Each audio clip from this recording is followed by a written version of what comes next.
আসসালামু আলাইকুম, স্বাগত লিডস নিউজে। সম্মানিত দর্শক, আওয়ামী লীগ সভাপতি শেখ হাসিনা খুব দ্রুতই দেশে ফিরবেন, এটা আশ্চর্যবোধক চিহ্ন সহ ব্যবহার করতে পারেন, অথবা বাক্যের শেষে প্রশ্নবোধক চিহ্ন দিতে পারেন, আবার দাড়ি দিয়েও শেষ করতে পারেন। সিদ্ধান্ত আপনার, আপনি কোন বাক্যটি কিভাবে পছন্দ করবেন বা কোন জ্যোতি চিহ্নটি ব্যবহার করবেন। বাংলাদেশের রাজনীতির এখন যে অবস্থা, তাতে এটা ক্রমশ স্পষ্ট হচ্ছে আওয়ামী লীগ খোলস ছেড়ে বেরিয়ে আসছে, মাঠে নামছে। দেশের অভ্যন্তরে থাকা আওয়ামী লীগ, ছাত্রলীগ, যুবলীগ বা আওয়ামী লীগের সংগঠন, অঙ্গ সংগঠনের নেতা কর্মীরা নিজেরা ঠিকানায় ঠিক মতো ঘুমাতে না পারলেও, থাকতে না পারলেও, তারা অনেক বাধা পেরিয়ে একে একে জড়ো হতে শুরু করেছেন, সংঘবদ্ধ হচ্ছেন, দলীয় সভাপতির ফাইনাল ডাকের অপেক্ষায় আছেন। এগুলো আমার কথা নয়, আওয়ামী লীগের বিভিন্ন সূত্র থেকে এসব কথা জেনেছি।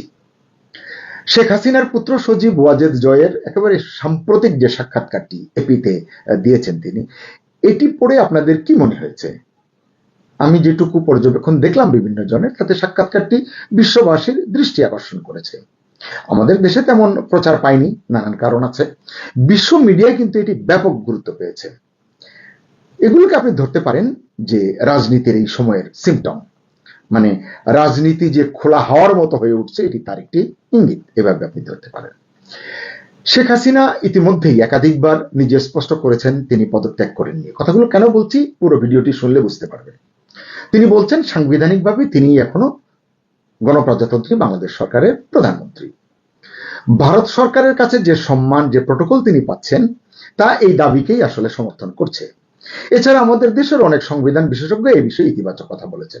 আমি এই সংবিধান বিশেষজ্ঞদের বা ব্যারিস্টার সহ বিভিন্ন আইনজীবীর রেফারেন্স নিয়ে একটি কন্টেন্ট করেছিলাম বেশ আগে, অনেক লোক সেটি পছন্দ করেছেন। যাই হোক, সে আলোচনা না যাই। এখন আসলে অপেক্ষাটা এইরকম, আওয়ামী লীগের নেতাকর্মীদেরও, সাধারণ মানুষেরও, যে সত্যি সত্যি সংবিধান বিশেষজ্ঞরা চূড়ান্ত ফয়সালায় কি বলেন। কারণ অন্তর্বর্তী সরকারের শপথ নেওয়া, অন্তর্বর্তী সরকারের গঠন প্রক্রিয়া, এগুলো নিয়ে বিতর্ক যে হচ্ছে, এটি কিন্তু আপনারা জানেন, ইতিমধ্যেই শুনেছেন। 2-3 দিন আগে পত্রিকায় পড়লাম, সম্ভবত জনকণ্ঠে, কলকাতার নিউ টাউনে আওয়ামী লীগের বেশ কয়েকজন নেতা বৈঠক করেছেন, 20, 25, 26 জনের কথা বলেছেন। অনেক কথা সেখানে বলা হয়েছে, আমি সেদিকে যেতে চাই না। কি বলেছে সেখানে?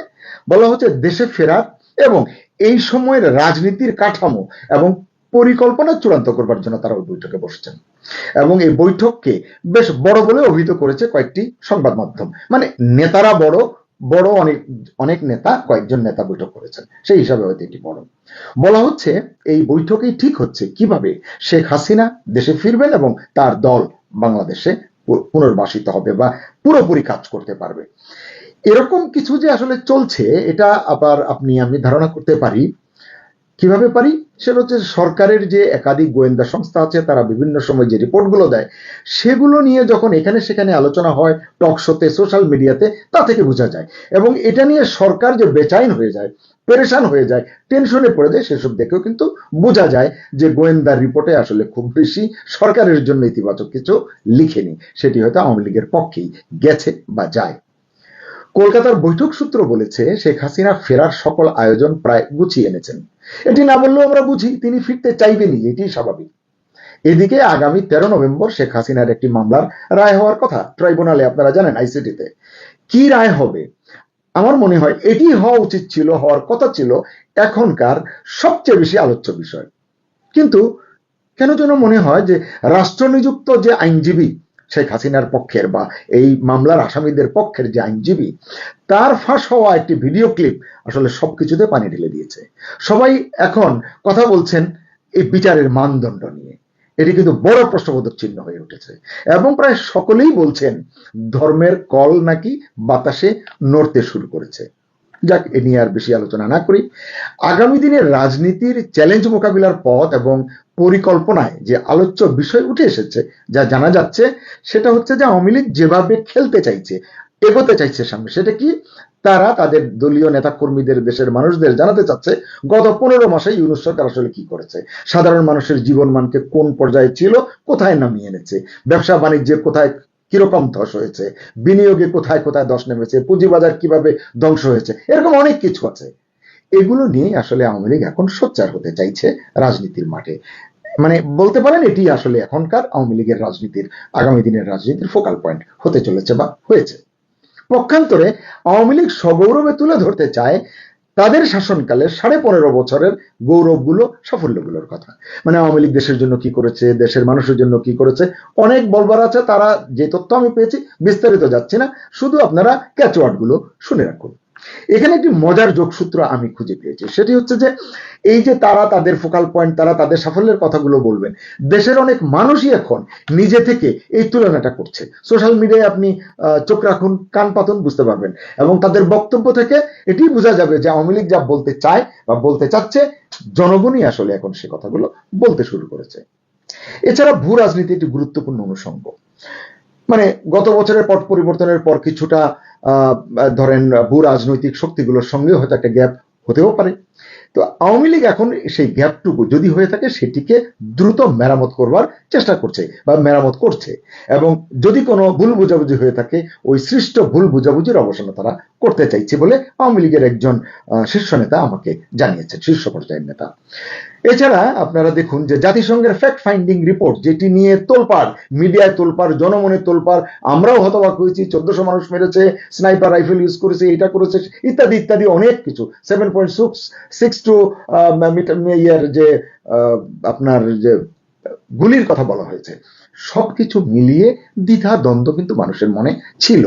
এবং ওইটাতে যেসব তথ্য এসেছিল, যেগুলো আওয়ামী লীগ সরকারকে কোণঠাসা করে দেওয়ার মতো অবস্থায় গিয়েছিল, বিলম্বে হলেও আওয়ামী লীগ সরকারের সাবেক পররাষ্ট্রমন্ত্রী এ কে আব্দুল মোমেন একটি চিঠি লিখেছেন, একেবারে পয়েন্ট ওয়াইজ চিঠি লিখেছেন জাতিসংঘ মহাসচিবকে, এবং তিনি রীতিমতো যৌক্তিক বেশ কিছু প্রশ্ন করেছেন। এবং এই চিঠি পড়লে সহজেই আপনারা বুঝতে পারবেন, এটি নিয়ে যদি সুষ্ঠু তদন্ত হয়, তাহলে কিন্তু থলের বিড়াল বেরিয়ে আসবে। এবং এই ফ্যাক্ট ফাইন্ডিং রিপোর্ট যদি মানে ভেস্তে যায়, এটি যদি নাকচ হয়ে যায়, তাহলে আপনারা বুঝতে পারেন যে মানে ঘটনা প্রবাহে কি পরিমাণ একটা পরিবর্তন আসবে। এবং এটি আওয়ামী লীগের জন্য আগামী দিনে একটা রক্ষা কবচ হয়ে উঠতে পারে, এমনটি বলছেন রাজনীতির বিশ্লেষকরা। আপনারা আবার জানেন যে অতি সম্প্রতি 6টি আন্তর্জাতিক মানবাধিকার সংগঠন যে চিঠি লিখেছে, খোলা চিঠি লিখেছে মানে অন্তর্বর্তী সরকারের প্রধান ইউনূসকে, এবং সেখানে তারা দৃঢ়ভাবে অনেকগুলো কথা বলেছে।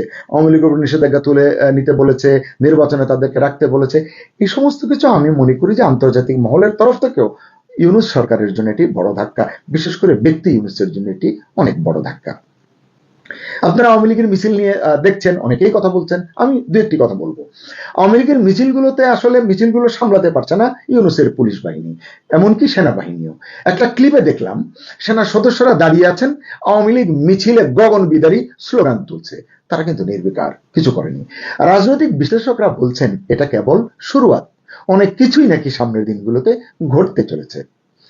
শেখ হাসিনার সাম্প্রতিক বক্তব্য, নির্দেশনা, এগুলো যদি ভালোভাবে খেয়াল করেন তাহলে বুঝতে পারবেন আট ঘাট বেঁধেই তিনি খেলতে নেমেছেন, এটি আপনার মনে হবে। তিনি দিল্লি থেকে এক একটি বয়ান দেন, আর এখানে বাংলাদেশে সরকার দুলে ওঠে, তক্তে তাউস কেঁপে ওঠে, এটাই আমরা দেখছি। আমি এখানে একটি গুরুত্বপূর্ণ পয়েন্ট আপনাদের সঙ্গে শেয়ার করতে চাই। সরকার প্রধানের দায়িত্ব পালনকালে যে 15.5 বছর দায়িত্ব পালন করেছেন শেখ হাসিনা, তার দলের পেছনে তার শরিক দলের নেতাদের সঙ্গে সময় দিতে পারতেন না, নিজের দলের নেতা কর্মীদের সঙ্গে আসলে তিনি পুরোপুরি সম্পৃক্ত থাকতে পারেননি, রাষ্ট্রীয় কাজে ব্যস্ত ছিলেন। এখন কিন্তু তিনি পারছেন। 16 বছরে দলের নেতাকর্মীদের সঙ্গে যে বন্ধনটা তার কিছুটা হালকা হয়ে গিয়েছিল, এখন সেটা অতীতের যে কোনো সময়ের তুলনায় দৃঢ় থেকে দৃঢ়তর হচ্ছে। রাজনীতির বিশ্লেষকরা বলছেন শেখ হাসিনা ইতিমধ্যেই দলীয় নেতাকর্মীদের নিয়ে দেশের অভ্যন্তরে এবং দেশের বাইরেও একটি শক্তিশালী নেটওয়ার্ক তৈরি করে ফেলেছেন। তাই তারা বলছেন যে শেখ হাসিনার এক ডাকে কি ঘটতে পারে, এনজিওর মাইক্রো ক্রেডিট নলেজ দিয়ে কিংবা লেফট রাইট করা সুটাম দেহ দিয়ে এসব বোঝা সম্ভব নয় বলেই তারা মনে করছেন। আওয়ামী লীগের এক নেতা আমাকে বললেন, শেখ হাসিনার জীবনে এখন একটাই লক্ষ্য, যেভাবেই হোক স্বাধীনতা বিরোধী শক্তির হাত থেকে বাংলাদেশকে রক্ষা করা। একটু লক্ষ্য করলেই দেখবেন বিগত কয়েক মাসে সোশ্যাল মিডিয়া প্ল্যাটফর্মগুলোতে আওয়ামী লীগ, ছাত্রলীগ অনেক এগিয়ে আছে। তাদের কিছু কন্টেন্ট আওয়ামী লীগ করেন না এমন মানুষেরও মনে দাগ কাটছে, মনোযোগ টানতে পারছে বলে অনেকেই মনে করছেন। মুক্তিযুদ্ধ, মুক্তিযোদ্ধাদের লড়াই, বঙ্গবন্ধুর অমর বক্তৃতা সহ নানান বিষয় নিয়ে তারা যেসব কন্টেন্ট তৈরি করছেন, এসব কন্টেন্টের জবাব অন্য কেউ এই মুহূর্তে দিতে পারছেন না।